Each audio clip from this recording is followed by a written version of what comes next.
اس واسطے ہم دلیری کے ساتھ کہتے ہیں کہ خداوند میرا مددگار ہے، میں خوف نہ کروں گا، انسان میرا کیا کرے گا۔ خداوند کے زندہ اور پاک کلام میں سے عبرانیوں اس کا 13واں باب۔ برادرانہ محبت قائم رہے، مسافر پروری سے غافل نہ رہو۔ کیونکہ اسی کی وجہ سے بعض نے بے خبری میں فرشتوں کی مہمانداری کی ہے۔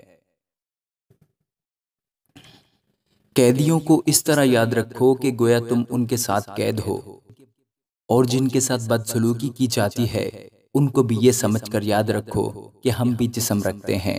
بیاہ کرنا سب میں عزت کی بات سمجھی جائے اور بستر بے داغ رہے، کیونکہ خدا حرام کاروں اور زانیوں کی عدالت کرے گا۔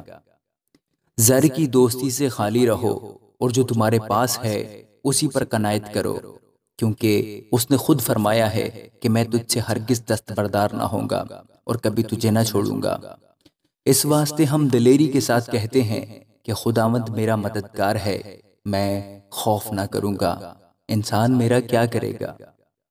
جو تمہارے پیشوا تھے اور جنہوں نے تمہیں خدا کا کلام سنایا، انہیں یاد رکھو اور ان کی زندگی کے انجام پر غور کر کے ان جیسے ایماندار ہو جاؤ۔ یسوع مسیح کل اور آج بلکہ ابد تک یکساں ہے۔ مختلف اور بیگانہ تعلیم کے سبب سے بھٹکتے نہ پھرو، کیونکہ فضل سے دل کا مضبوط رہنا بہتر ہے، نہ کہ ان کھانوں سے جن کے استعمال کرنے والوں نے کچھ فائدہ نہ اٹھایا۔ ہماری ایک ایسی قربان گاہ ہے جس میں خیمہ کی خدمت کرنے والوں کو کھانے کا اختیار نہیں، کیونکہ جن جانوروں کا خون سردار کاہن پاک مکان میں گناہ کے کفارے کے واسطے لے جاتا ہے، ان کے جسم خیمہ گاہ کے باہر جلائے جاتے ہیں۔ اسی لیے یسوع نے بھی امت کو خود اپنے خون سے پاک کرنے کے لیے دروازہ کے باہر دکھ اٹھایا۔ پس آؤ اس کی ذلت کو اپنے اوپر لیے ہوئے خیمہ گاہ سے باہر اس کے پاس چلیں، کیونکہ یہاں ہمارا کوئی قائم رہنے والا شہر نہیں، بلکہ ہم آنے والے شہر کی تلاش میں ہیں۔ بس ہم اس کے وسیلہ سے حمد کی قربانی، یعنی ان ہونٹوں کا پھل جو اس کے نام کا اقرار کرتے ہیں، خدا کے لیے ہر وقت چڑھایا کریں، اور بھلائی اور سخاوت کرنا نہ بھولو، اس لیے کہ خدا ایسی قربانیوں سے خوش ہوتا ہے۔ اپنے پیشواؤں کے فرما بردار اور تابع رہو، کیونکہ وہ تمہاری روحوں کے فائدہ کے لیے ان کی طرح جاگتے رہتے ہیں جنہیں حساب دینا پڑے گا، تاکہ وہ خوشی سے یہ کام کریں نہ کہ رنج سے، کیونکہ اس صورت میں تمہیں کچھ فائدہ نہیں۔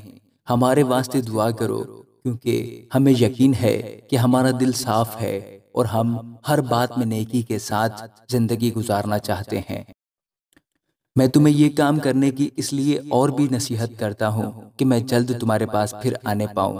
اب خدا اطمینان کا چشمہ جو بھیڑوں کے بڑے چرواہے یعنی ہمارے خداوند یسوع کو ابدی عہد کے خون کے باعث مردوں میں سے زندہ کر کے اٹھا لایا، تم کو ہر نیک بات میں کامل کرے، تاکہ تم اس کی مرضی پوری کرو اور جو کچھ اس کے نزدیک پسندیدہ ہے یسوع مسیح کے وسیلہ سے ہم میں پیدا کرے، جس کی تمجید عبدالآباد ہوتی رہے، آمین۔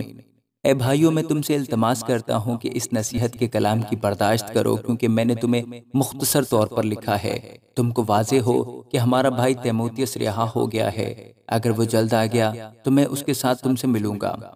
اپنے سب پیشواؤں اور سب مقدسوں سے سلام کہو۔ اطالیہ والے تمہیں سلام کہتے ہیں، تم سب پر فضل ہوتا رہے، آمین۔